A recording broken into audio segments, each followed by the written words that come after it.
but you can't say the radio. There's some nut bar on the loose.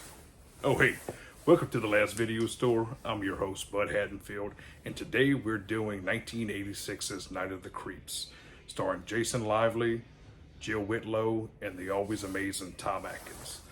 Night of the Creeps was released in 1986, and it was one of the coolest sci-fi zombie movies ever made, with a cross-contamination of both the alien subgenre and the zombie subgenre. I wanna come back to those times where all movies were so scary.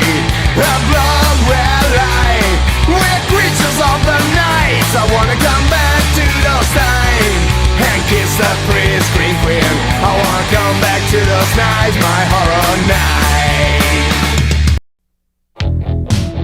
The night of the fall is finally here for Chris, Cindy, and JC. It's going to be the best night of their lives. But tonight is also the night of the creeps. From a world unknown comes a nightmare unimagined. You have never had a night like this. Night of the creeps. If you scream, you're dead. Night of the Creeps was written and directed by Fred Decker, who with Shane Black did the Monster Squad together 1 year later, and there is a little nod in this movie to the Monster Squad. It's one of my all-time favorite zombie movies. Really cool, good acting, good characters. Tom Atkins is just the best in everything that he's in. And pretty much every character in this movie is a nod to somebody in the horror community at that time. Our main cast, which is Jason Lively, Rusty from the second National Lampoon's The European Vacation. He plays Chris Romero, which is a nod to George A. Romero. His buddy JC, which is James Carpenter Hooper. The love interest, Cynthia Cronenberg, David Cronenberg. We got director Ray Cameron, which is a nod to James Cameron, Detective Landis, John Landis, Sergeant Raimi, Sam Raimi, everybody knows Sam Raimi. And then we have the janitor, the one I kept saying screaming like banshees, is Mr. Miner, a nod to the director Steve Miner, who did both 2 and 3 of the Friday the 13th movies.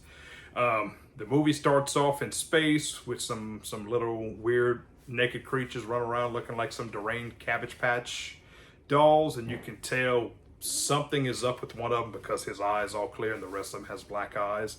And he's running with this little canister that he shoots off into space, and this is how our movie starts.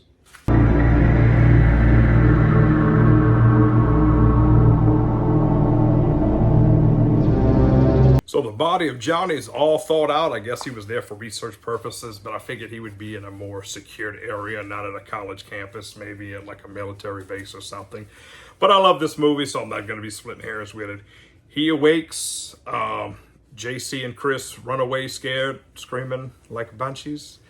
And the body of Johnny walks back to the same sorority house where Cynthia's room is now.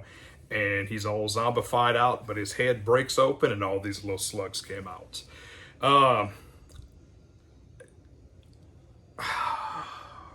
don't want to say Slither completely ripped off this movie, but it's pretty much the exact same movie.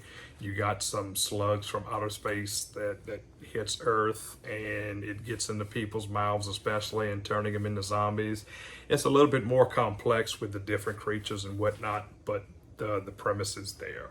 So we're just going to say that Slither, which is a good movie on itself, and James Gunn really loved this movie, even though he never came out and said it. But let's just say it's a nod. So one of our main characters, Detective Ray Cameron, played by Tom Atkins, he's now on the case. He's woken up from this dream. He's pretty much a loner, never getting over his long lost love from the beginning of the movie. So he comes out to the scene. He sees the body of the little dad from fucking Carpool. Johnny's character killed him off. We saw that one of the earlier scenes, and now he's out investigating the ordeal, and it leads them to Chris and JC, and they have a little fun interaction, and interviews are slowly taking on several people, with them walking about, spreading the different slugs to more of the other, taking over all the people, turning everybody into zombies. We have a cat that comes back from the dead. We have Mr. Miner, who's taken over by the little morgue student. Like I said, the dad, I can't forget his name. He's very recognizable. He was in both City Slickers. Him and his fat brother from Billy Madison, they were the Barry and Ira, Ben and Jerry, pretty much type deal. Well, his zombie corpse attacks Mr. Miner, who turns him into a zombie. And throughout the whole premise right now, Chris and Cynthia are starting to get close, so it's working out for him. And she's kind of feels like she's going crazy because there's zombies and there's slugs, and she's confiding into Chris and JC, where JC goes off on his own 10-bit, and he goes in the bathroom and he sees these slugs come out of Mr. Miner, who is now collapsed, and all the slugs are out of him, and that's how he discovers that fire kills the little slugs. Well, sadly, he gets taken over, which I wish they would have kept him around because he was a funny little character.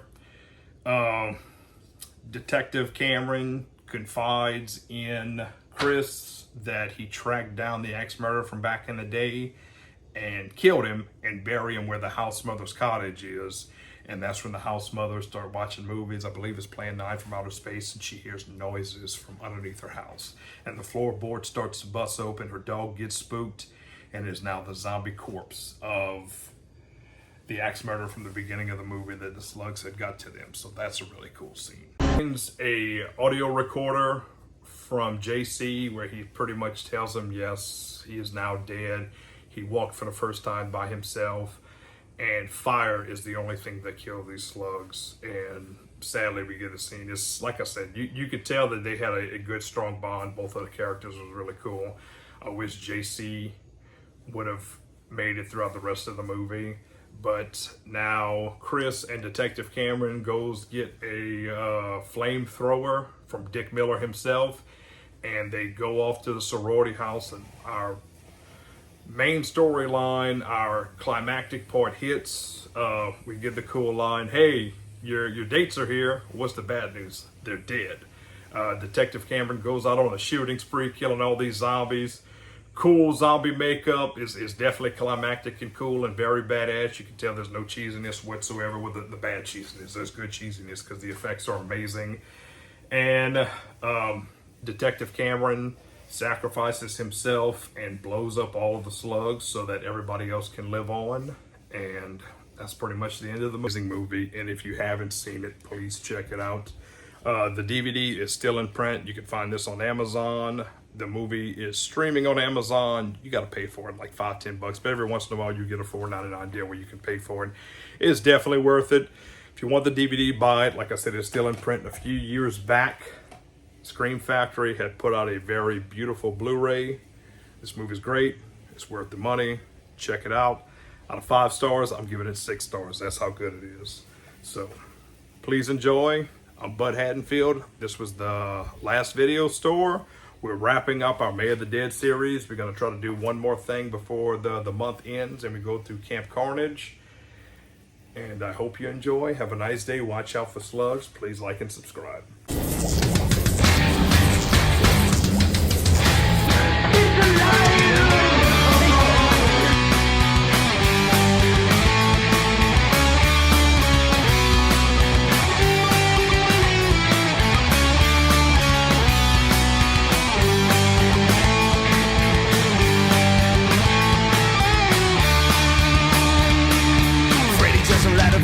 Michael Myers are the heroes of my past. Now the media is dying. Chucky and the zombies are all up in cemetery. So bring me back those. I wanna come back to those times when all movies were so scary. I blow a red light. We're the creatures of the night. I wanna come back to those times and kiss the pretty scream queen. I wanna come back to those nights. Oh yeah, I wanna come back to those nights.